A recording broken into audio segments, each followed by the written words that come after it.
I, Douglas Ducote, an American patriot by the grace of God, do solemnly swear to support and defend the Constitution of the United States of America from enemies foreign and especially domestic.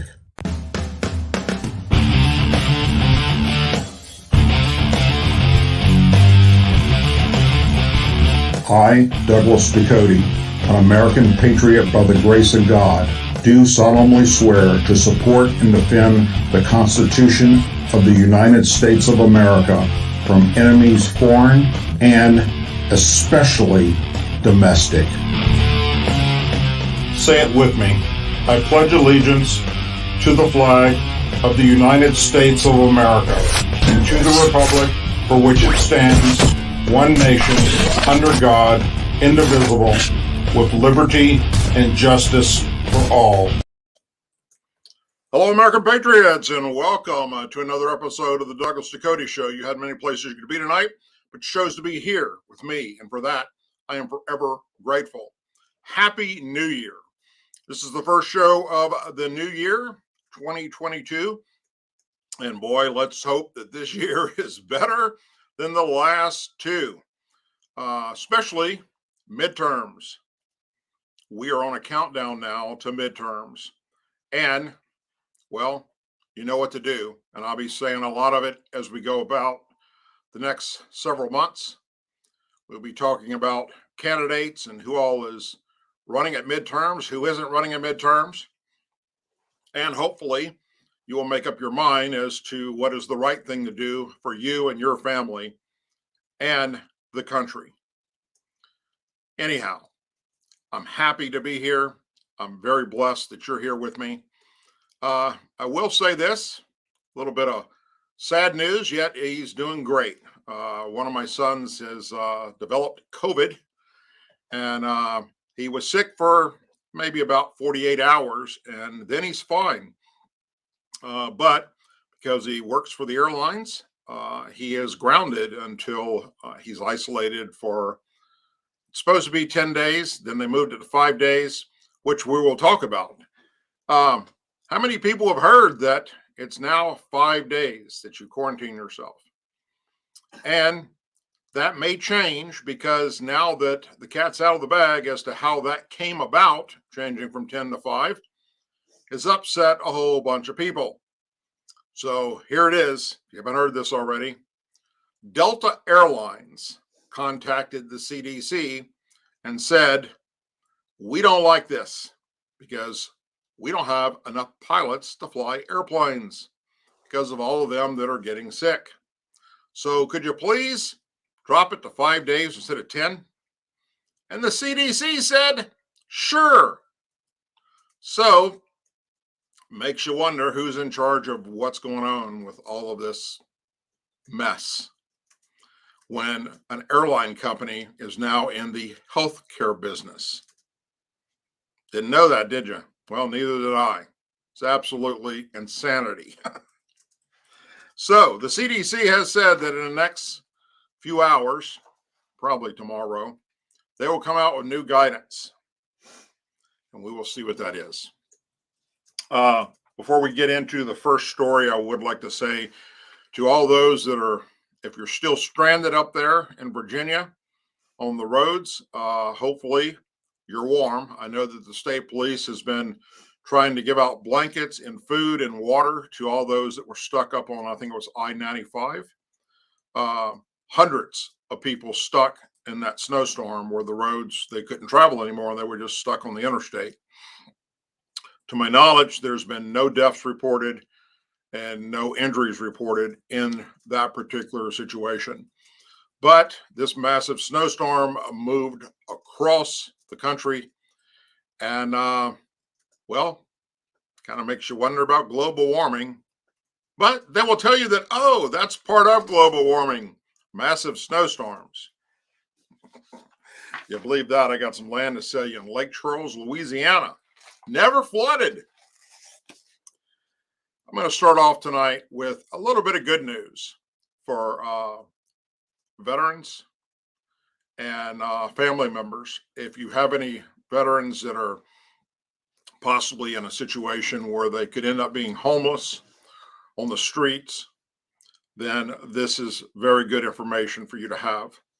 The Department of Veterans Affairs dispersed $20 million in American Rescue Plan funds on December 21st, 2021, to VA medical centers to provide critical and life-saving emergency assistance to veterans experiencing homelessness or those enrolled in the U.S. Department of Housing and Urban Development Veterans Affairs Supportive Housing Program during the coronavirus pandemic.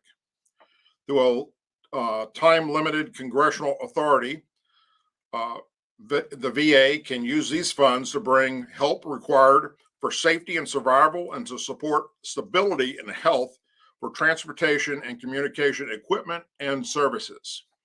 This unprecedented authority allows the Department of Veterans Affairs to meet the immediate needs of veterans who lack stable housing, transportation to medical appointments, food, and other essentials, all while helping them to achieve long-term housing and financial stability, said VA Secretary Dennis McDowell. COVID-19 transmission continues to rise this winter in many communities, and these resources will help VA use these flexibilities to protect the health and safety of homeless and at-risk veterans. In 2021, VAs across the country helped more than 24,000 veterans from May through November, thanks to the expanded authorization described in Section 4201A of the Johnson, Askin, and David P. Rowe, MD, Veteran Healthcare and Benefit Improvement Act of 2020, which is Public Law 116-315. VA have purchased groceries, meals, apartment startup kits, furniture, merchandise, vouchers, and laundry vouchers for veterans experiencing homelessness. In addition, these funds have allowed for the creation of a nationally coordinated rideshare program which offers support to veterans who need transportation to meet health, housing, legal, and employment needs. Veterans experiencing homelessness should visit their local VA center for assistance and to take advantage of the support made possible by this authorization. These life-saving services are available to eligible veterans who are experiencing homelessness or those participating in the HUD VASH program. For immediate assistance, contact the National Center for Homeless Veterans at 877-4-AID, AID, VET, V-E-T. So it is an absolute crying shame that there's anyone homeless, much less those that defended our country. But it can happen quickly and when you least expect it, especially those that are suffering from post-traumatic stress disorder, PTSD. I was very blessed when I came back from my 4th combat tour to have a very good family structure that was in place with a lot of my family members that were veterans.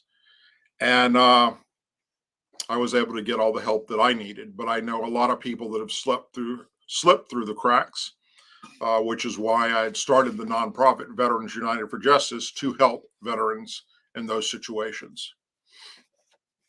Representative Alexandria Ocasio-Cortez, AOC, is making news right now. So before we go into talking about her specifically, let me just mention this.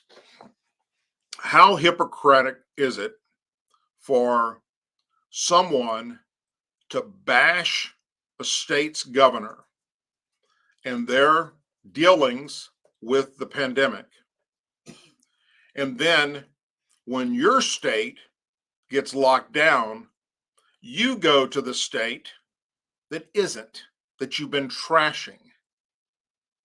And that's what this next story is about.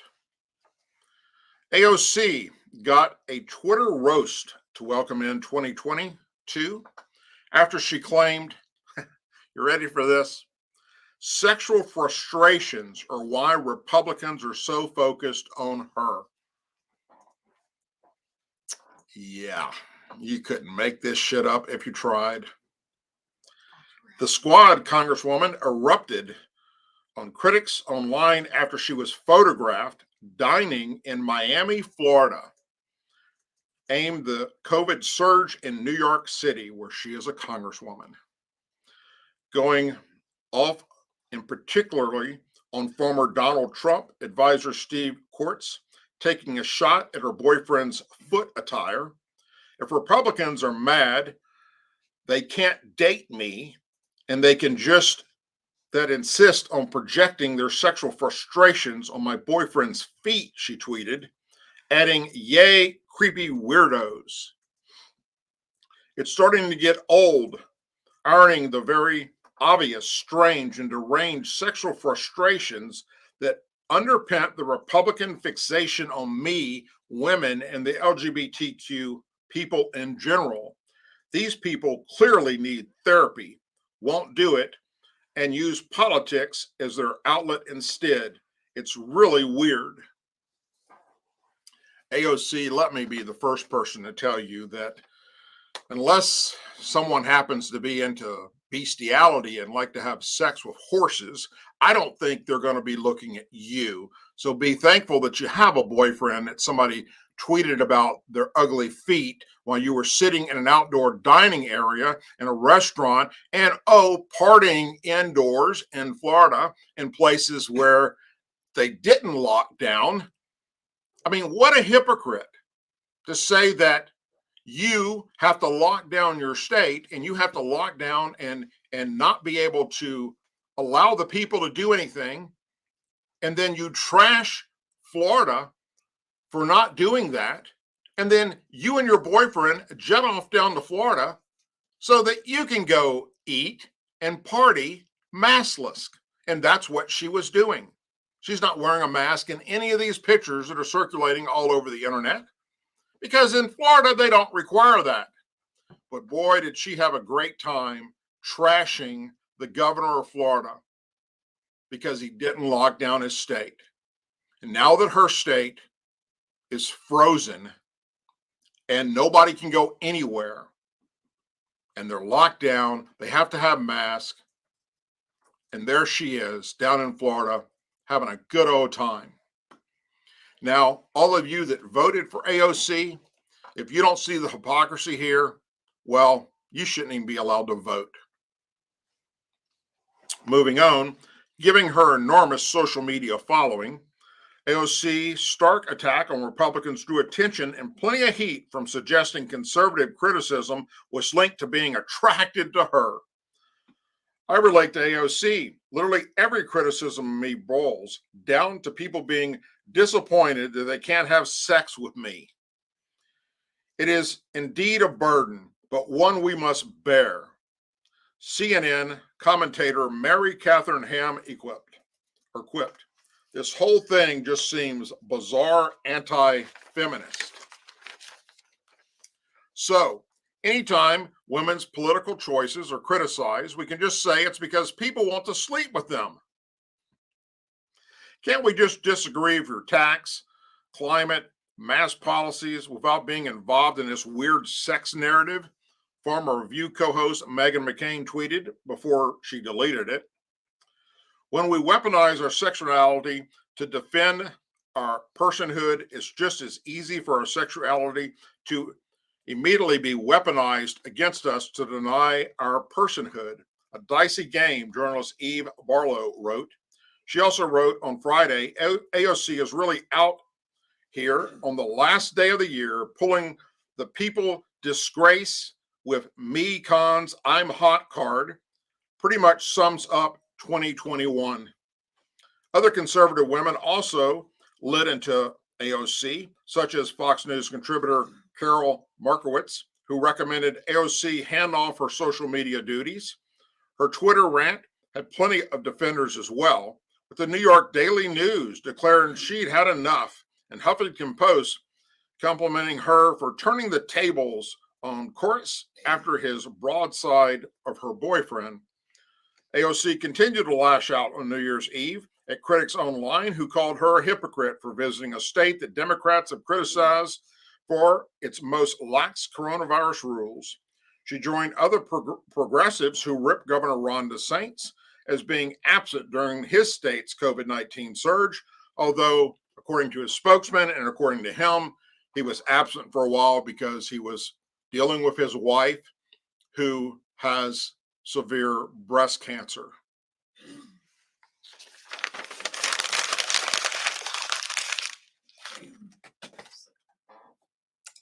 Yeah. How many of you are attracted to AOC? Please leave a comment. Criminal suspects released on multiple felony bonds in Texas, most populous county, have killed at least 156 people since 2018. I'll repeat that. Criminal suspects released on multiple felony bonds in Texas from the biggest county there have killed 156 people since 2018, according to the victim advocates who have criticized bail reform efforts that have seen some people charged with violent crimes and released back onto the streets only to violate and reoffend again. In Harris County, home to Houston, the largest city in the state, there are 113 defendants charged with capital murder that were granted bond. Raina McCarcris, CEO of Crime Stoppers of Houston, told Fox News, the group has been tracking statistics in the midst of a change in bond policies. Specifically, the Public Safety Institution tracks cases for suspects out on multiple felony bonds, including bond forfeitures and bonds for those released on their own personal recognition, PR. PR bonds don't require cash to get out of jail, but include restrictions such as GPS monitoring or drug testing, neither of which stop you from committing another crime. We're seeing really violent habitual offenders being released on either no bond or ridiculously low bonds. This is going to wreak havoc, she said. It's the epidemic of bail reform run amok. Harris County's bail practices underwent a change after officials settled a lawsuit that stopped requiring most people accused of misdemeanor crimes from having to put up cash or large sums to get out of jail. However, some judges have applied such policies in felony cases. One suspect released while charged with violent crimes is Andrew Williams. He stands accused of killing Martha Mendy, 71, on September 23rd, 2021, during a robbery outside of McDonald's in Houston. Williams allegedly stole her purse, struck her with his car as he was taking off. He was out on bond for a 2019 capital murder charge and for aggravated assault in Harris County at the time. If one capital murders case isn't enough to keep someone behind bars, what is? Melania's son, Ardian, told Fox News, you left a wolf back out, and the wolf is going to do what a wolf does. That's not okay. He is still seeking justice for his grandmother of 4. On December 20th, police in Houston suburbs of League City announced that a murder suspect out on Harris County bonds had been arrested for yet another killing. Devian Johnson, 21, allegedly followed Jeffrey Johnson and his wife home from the Galleria area restaurant on June 11th and shot and killed him during a robbery. He had been out on bond for Harris County charges, including capital murder, in a different case. He is currently, thank God, being held in Galveston County Jail on a $1 million bond. Rosalind Cook, 80, a grandmother of 6, died in 2020 when she was stabbed in a Walgreens parking lot after purchasing a greeting card. The suspect in her death, Randy Lewis, 38, was shot and killed by police. He had been arrested 67 times and was out on 2 personal PR bonds at the time of the murder. Randy Lewis should never have been free. Now an innocent woman has been murdered. Everyone deserves better. This is absolutely shameful. The Houston Police Officers Union tweeted at the time, in Houston, the city finished 2021 with 473 homicides, a nearly 20% increase from the year before. State Senator John Hoffman, a Republican and former Harris County prosecutor, introduced legislation last year that would require defendants accused of previously convicted or violent crimes to post cash bonds to get out of jail before trial. Fox News has reached out to her office, the Office of Harris County District Attorney Kim Ogg, OGG, and several groups in favor of bail reform.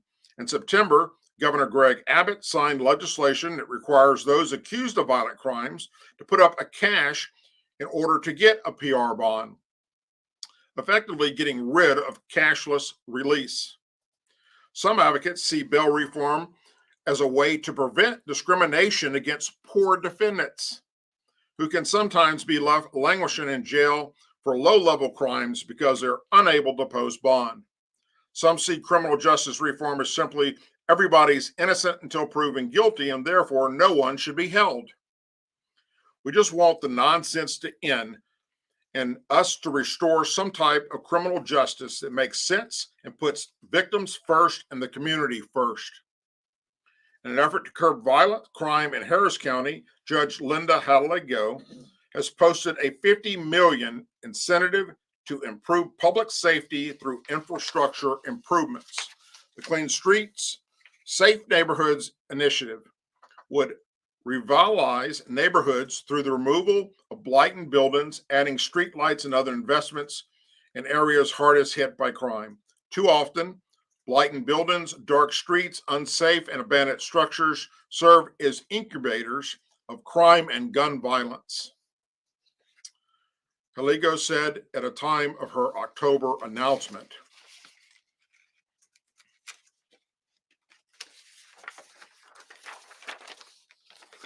So, which party do you think these judges and DAs belong to? The governor of Texas is a Republican, Greg Abbott. That doesn't mean that the mayors in some of these high crime locations and the DAs are Republicans. And if you do a simple Google search, you will see for yourself who is letting these criminals out with little to no bail. The man freed without bail after he allegedly torched the All-American Christmas tree outside the New York City headquarters of Fox News. That was just recently. Y'all remember that? He was paraded on TV. They showed him being arrested. Yeah, well, guess what? His name is Craig Tamati, 49. He failed to comply with the conditions of his release, and a bench warrant was issued for his arrest, according to the Manhattan District Attorney's Office. He allegedly set the red, white, and blue artificial tree ablaze December 8th after thinking about lighting the tree on fire all day, according to the criminal complaint. He was arraigned on one count each of felony second-degree criminal mischief, misdemeanor second-degree reckless endangerment, and misdemeanor fifth-degree arson. Judge Martinez Alonzo ordered Tamela to regularly check in with the supervised release program, but did not set a bail.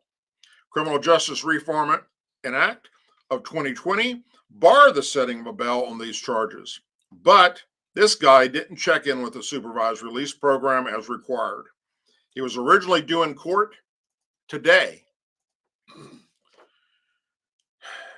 Allegedly, he sneaked into an enclosure around the 50-foot tree in Midtown at about 12:10 a.m. and lit the Christmas tree on fire, causing $500,000 in damage, according to the complaint.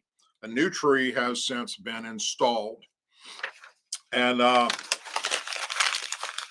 it's just like all the illegal aliens coming across the border that we detain and give them a court date to come back.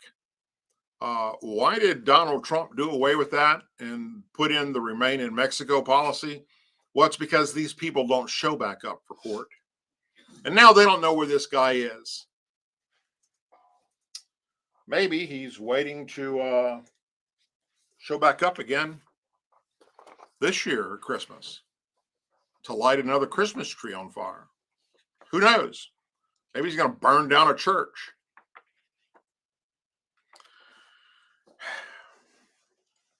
I've done some videos recently on weapons missing from the military, especially nuclear weapons. Go back and check out some of those videos if you haven't seen them. Here we go again with missing weapons. The Department of Defense is overhauling how it keeps track of its guns and explosives. And Congress is requiring more accountability from the Pentagon. Responses to an Associated Press investigation that showed lost or stolen military weapons are reaching America's streets. Kind of reminds me of Fast and Furious. Eric Holder allowing gun running to go into Mexico, and those weapons ending up on the streets, killing a Border Patrol agent. The missing weaponry includes assault rifles, machine guns, handguns, armor-piercing grenades, artillery shells, mortars, grenade launchers, and plastics explosives. The Pentagon will now have to give lawmakers an annual report on weapons loss and security under the National Defense Authorization Act, which Congress approved this past month, and President Joe Biden is expected to sign. As AP's AWOL weapons investigation showed, military officials weren't advising Congress even as guns and explosives continue to disappear. To meet these reporting requirements, the military is monitoring how it accounts for its millions of firearms and mountains of explosives. Clearly, the accountability on this issue was stopping at too low of a level, said U.S. Representative Jason Crow, Democrat, Colorado, a U.S. Army veteran and a member of the House Armed Services Committee who supports the reforms. With the new requirements, if there are hundreds of missing weapons in that report, members of Congress are going to see it, and they're going to be asking about it publicly, and people will be held accountable for it. Pentagon officials have said they can account for more than 99.9% of firearms and take weapon security very seriously. Still, when the AP published its first report on missing firearms in June of last year, General Mark Milley, the chairman of Joint Chiefs of Staff, said he would consider fixing it. In response, the Army, the largest branch with the most firearms, took on a major overhaul of how its units report missing, lost, or stolen weapons. Paper records are giving away to digital form, and a center logistics operations center is collecting and verifying serious incident reports that, as if with other armed services, didn't always go the way up the chain of command. The new system uses an existing software system called Vantage to give commanders a real-time look at what is unaccounted for. Scott Foster, an operations research analyst at the U.S. Army, said in a briefing with the AP. Other changes will affect how the military responds to law enforcement investigations.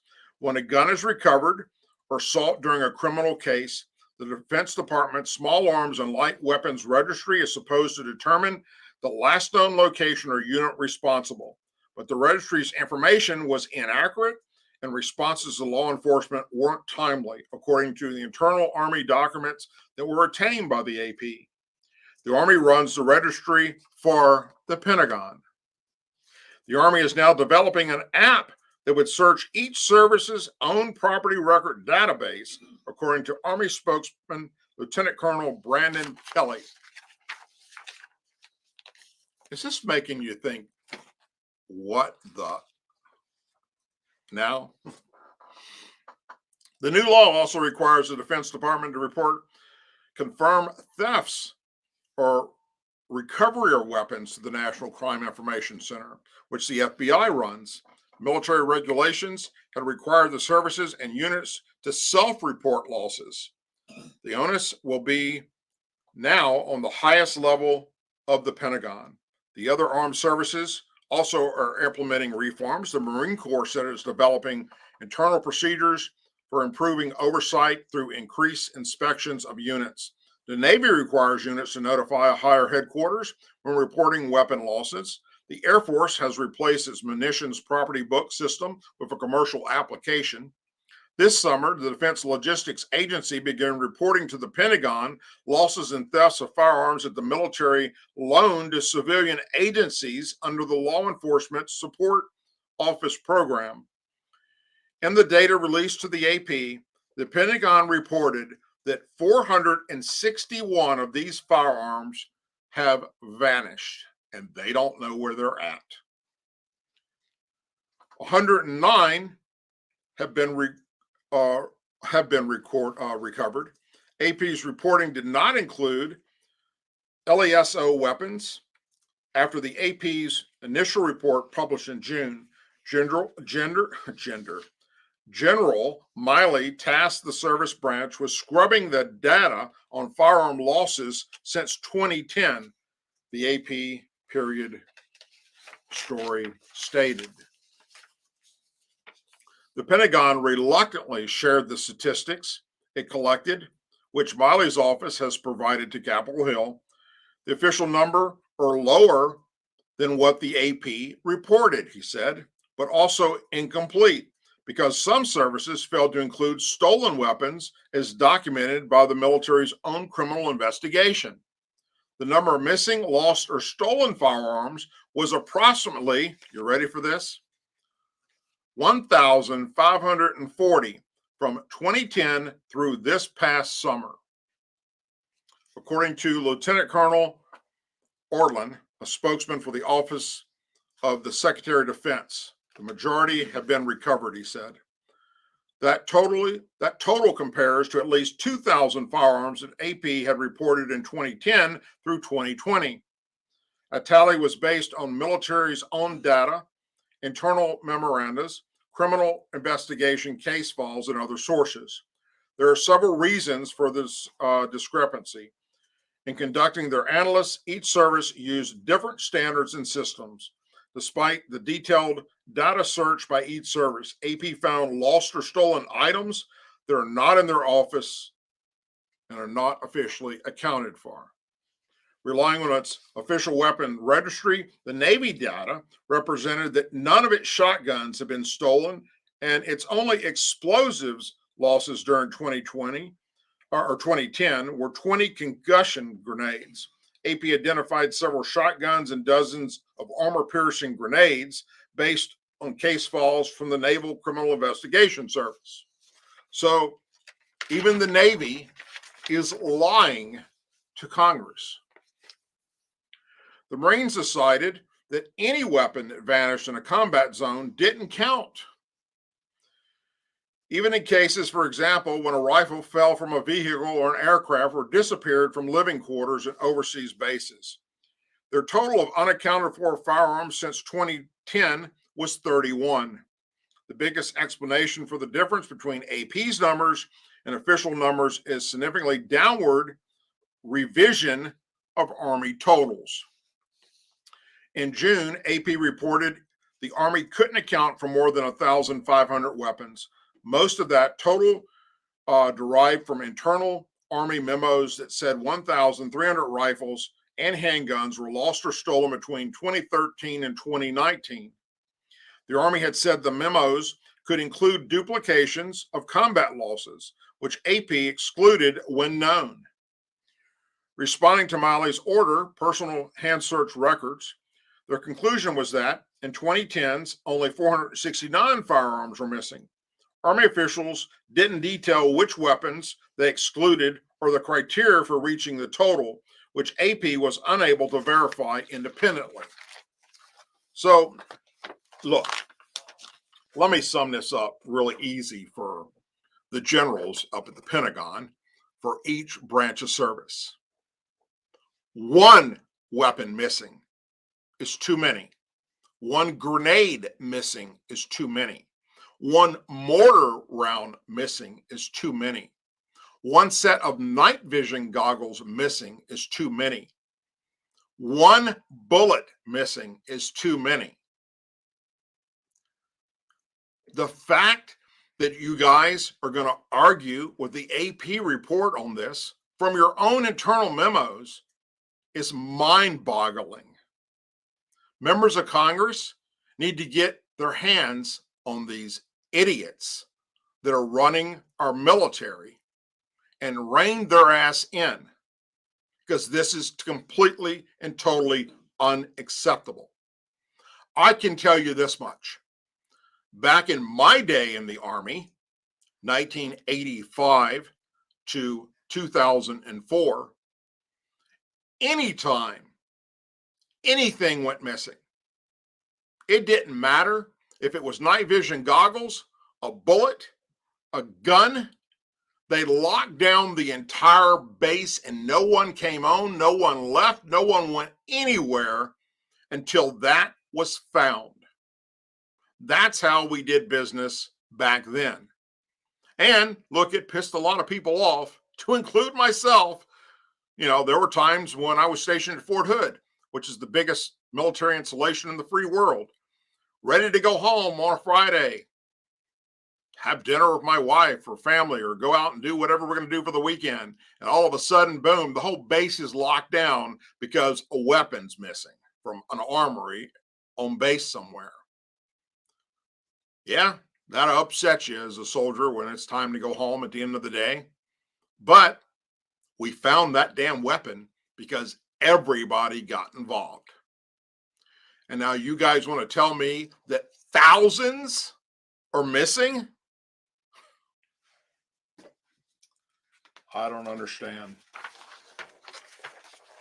Can't wrap my head around it.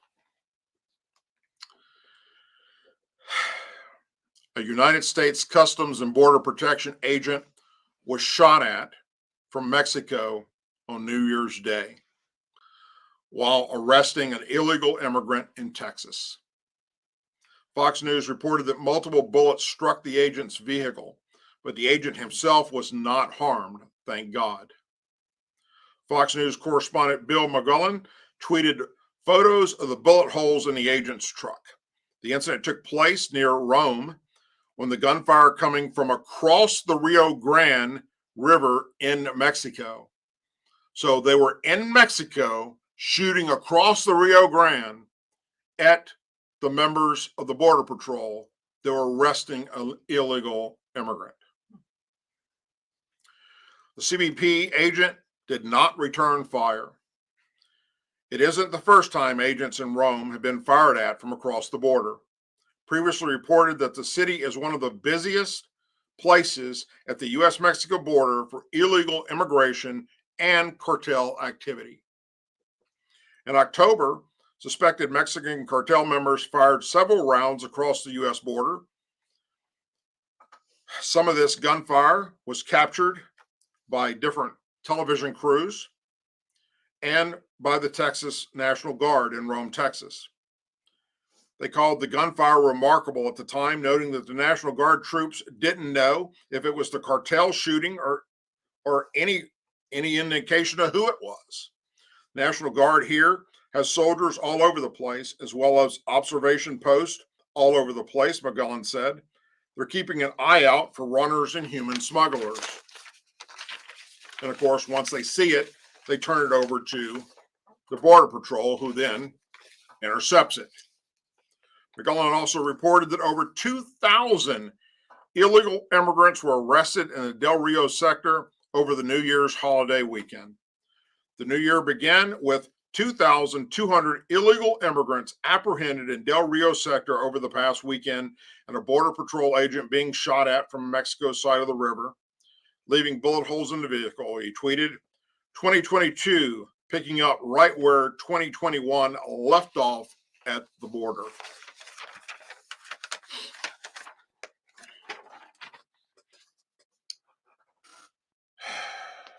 I think it's time for the Border Patrol to protest up in Washington, D.C. Fuck it. Just leave the border for a week and let them flow the fuck over here and let us take care of the problem. While you guys go up and demand that the Biden administration do something about this silly shit. I'll be happy to load up my firepower and go join other American patriots to protect this border. You guys, this story is, well, it just goes to show how Democrats and Republicans are treated differently. The Albany County District Attorney has declined to prosecute disgraced former New York Governor Andrew Cuomo on sexual misconduct charges. District Attorney's Office announced that today. Cuomo was scheduled to be arraigned this coming Friday. While many have an opinion regarding the allegations against the former governor, the Albany County DA's office is the only one who has a burden to prove the elements of a crime beyond a reasonable doubt. District Attorney David Sources said in a statement, "While we found the complainant in this case cooperative and credible, after reviewing of all the available evidence, we have concluded that we cannot meet our burden at trial." Bullshit. You're a Democrat. He's a Democrat. He's your buddy. That's where this shit's at. Because he's a Democrat and he sexually harassed women, he gets a pass.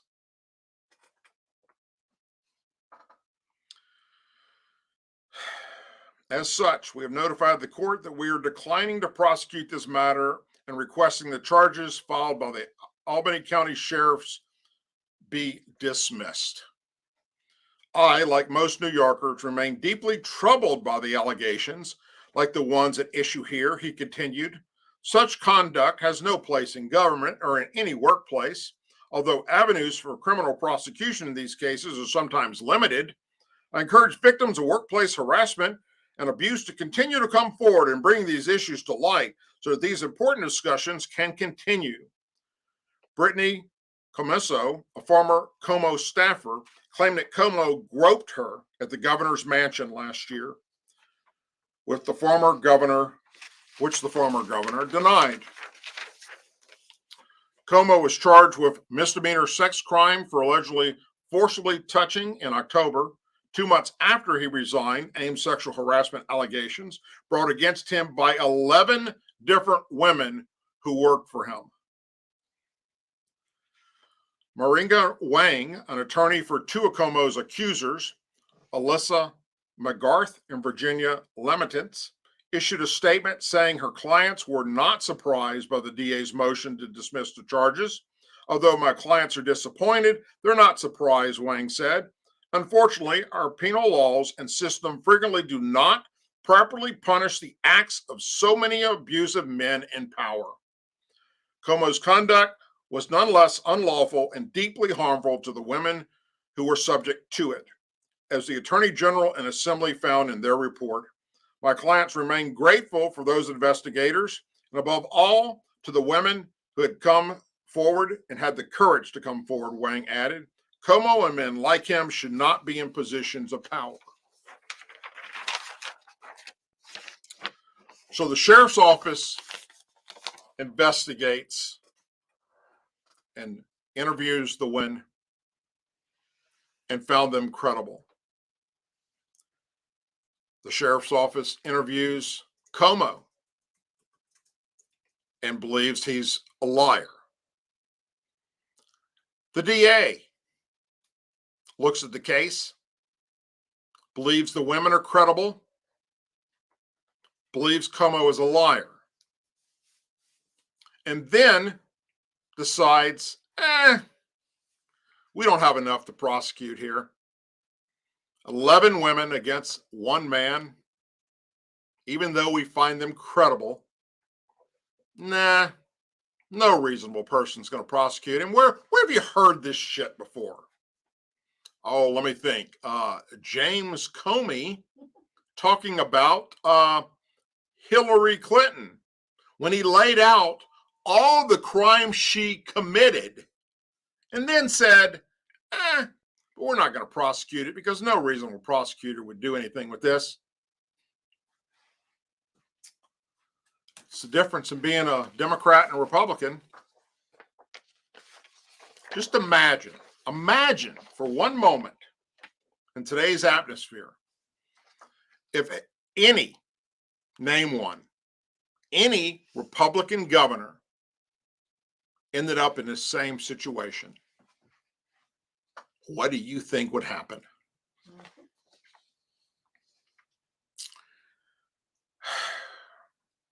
I talked about this next story several times already about sexual predators that are coming across the border. We're going to go back to that for just a moment.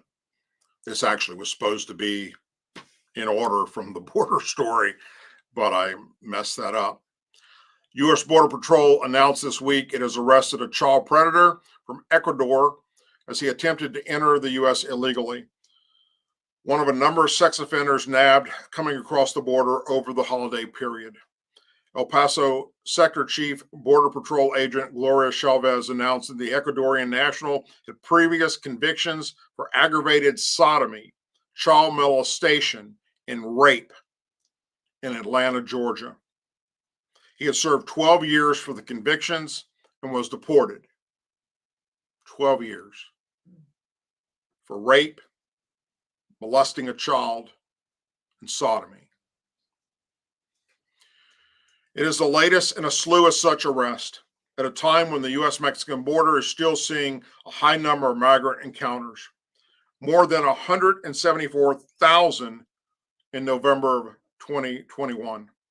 Tucson Sector Chief Border Patrol Agent John Maudlin announced this week that agents had arrested a Mexican citizen who is also a registered sex offender, previously convicted of aggravated criminal sexual abuse in Illinois. He will be prosecuted, she tweeted. Meanwhile, agents in Rio Grande Valley sector encountered two sex offenders this week. One, a Honduran national, came in as part of a group of 3 migrants and had previously been arrested in Texas for burglary and indecency with a child back in 1998. He had been convicted and sentenced to 145 days in prison.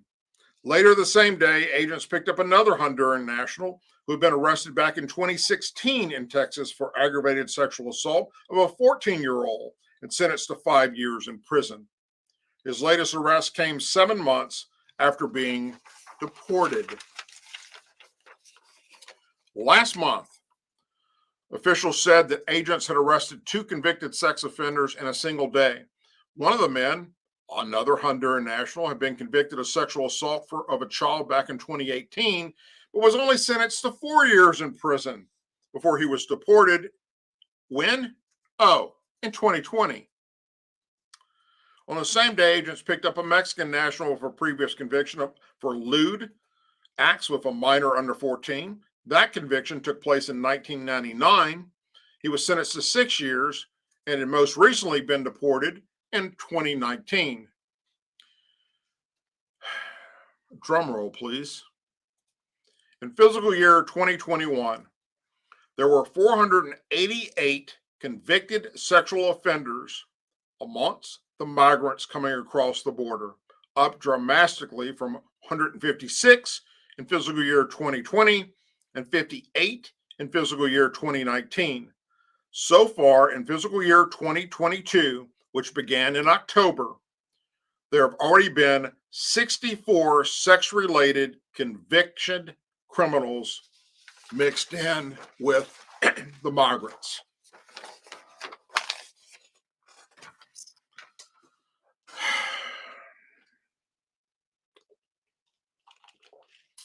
I want you to think for a moment. How many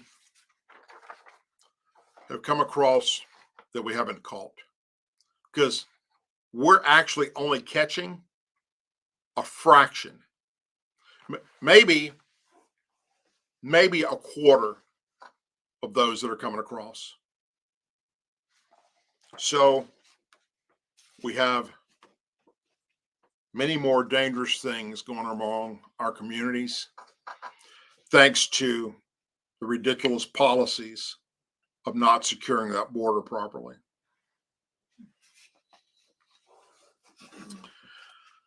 As a former law enforcement officer, besides military, this next statistics is very troubling. A historic 346 police officers were shot in the line of duty in 2021. 63 of those were killed, according to the National Federal Order of Police, the FOP, which represents more than 346,000 U.S. law enforcement officers. The number of officers shot in the line of duty last year is up from 312 officers shot in 2020, 47 of whom were killed, and 293 shot in 2019, 50 of whom were killed, according to the FOP analyst. As we have said before, the recent erosion of respect for law enforcement and anti-police rhetoric has fueled more aggression towards police officers than what has been seen in previous years. FOP President Patrick Yos told Fox News in a statement. The 5 states with the highest number of officers shot in the line of duty were Texas, where 43 police officers were shot, Illinois, 29 were shot, California, 23 were shot, Georgia, 19, and Florida, 17 shot. Ambush-style attacks, when officers were shot at without any warning or opportunity to defend themselves, were up 115% in 2021 compared to 2020, when 130 officers shot in 103 ambush attacks. Yos encouraged Congress to pass the Protect the Service Act of 2021 that would make it a federal crime to knowingly cause or attempt to cause injury to a law enforcement officer. The attacks on law enforcement officers during 2021 were a harsh reminder that our law enforcement officers are not just in harm's way due to a dangerous nature of their profession, but they are the targets of coward individuals whose sole motivation is to injure or kill law enforcement officers. Despite all of this, the brave men and women of law enforcement will continue to hold the line, stand in between good and evil, and work tirelessly to protect the communities they serve. More than a dozen major U.S. cities ended 2021 with either record homicides or the highest homicide numbers in 2 of 3 decades, including Atlanta, 30-year record, and Chicago, a 25-year record. Even as other violent crimes such as aggravated assault and nonviolent crimes such as burglary declined in the same areas. So, if I've said this once, I've said it 1,000 times.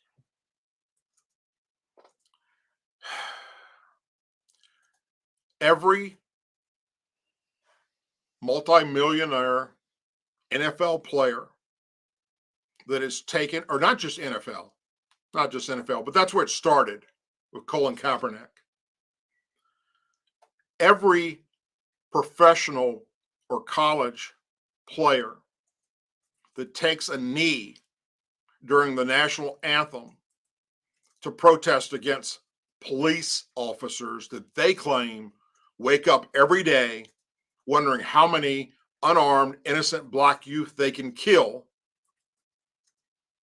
they should be charged. They should be the ones held accountable for what is happening to members of law enforcement today. This crap that Colin Kaepernick started was 100% a lie and is not true. He managed to not only get NFL players, but players of all kinds of sports, even high schools, to believe his no merit bullshit that cops are predominantly racist against black people. It's not true. It never was true. Who all have they cited for this? Oh, well, let's see. The Alton Sterling case, the Michael Brown case, the hands up, don't shoot that they still continue to press today. Never happened. Yet Michael Brown and Alton Sterling are fucking heroes to the left. They're martyrs. It's sad. It's sickening. Had it not been for the police officers in those two cases to have shot and killed Michael Brown and Alton Sterling, they would have died. They would have died. That's a given fact. Unless the bullet that would have been fired by them missed a major artery, let's say, and that's a possibility. But the point is, in those cases, it was proven, Alton Sterling as well as Michael Brown, that they were trying to get a gun to kill the officers. That's why they were fighting them. Alton Sterling had a gun in his pocket. He was trying to pull out as he was resisting arrest. When they realized it was a gun, they shot and killed him. Those officers lost their jobs and will never work in law enforcement again. Alton Sterling's family got millions from the Baton Rouge, Louisiana community. That's what they settled out of court. Same thing with Michael Brown. In the Michael Brown case, hell, before the evidence was all out there, the Obama administration actually sent representatives to Michael Brown's funeral. And they got everybody up in the Black Caucus all involved in this, talking about how horrible this was, that this white police officer shot this poor innocent kid. You had a city investigation that found that's not the case. A state investigation that found that wasn't the case. A federal investigation that found that wasn't the case. The guy, the head law enforcement officer, the DA, or the DOJ, was a black guy, Eric Holder. He found that Michael Brown was a thug. And the cop should have shot him. But yet, even though the officer was freed of any misconduct, his life's ruined. Ruined. And still today, the left looks up to this guy as a fucking hero. Michael Brown and Alton Sterling were nothing more than the lowest scum of planet Earth. They were disgusting human feces. They got themselves killed. Nobody went out of their way to shoot and kill either one of these two people. But that's what Colin Kaepernick pinned his whole spew of hatred against cops. That's what he cited, especially the Michael Brown case. That's what that idiot cited, and got all these thousands and thousands, if not millions, of young youth that look up to him as an NFL hero to believe that bullshit. And that's why we have the problem we have today with law enforcement with a target on their back. Those people that follow that nappy-headed piece of shit that used to play for the San Francisco 49ers, they should be held accountable for these law enforcement officers being targeted. Folks, you had many places you could be tonight, but chose to be here with me, and for that, I am forever grateful. Let's pray that this year, hands down, is better than the last two.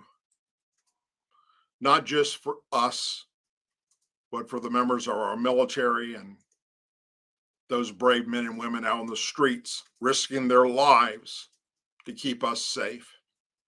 And yes, just like with any occupation, there are a few bad apples, and there's a few in law enforcement. And hell, if you just open your eyes and watch the news, you'll see that they're being charged. Even when they make an honest mistake. If you haven't done so, please go to DouglasDucote.com, check out the website. Also, subscribe to this channel.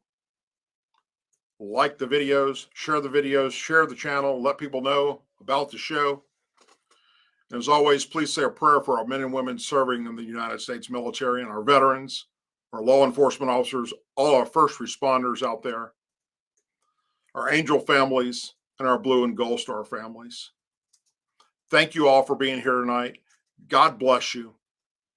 Remember, the show is live on Tuesdays and Thursdays at 8 p.m. Central Time.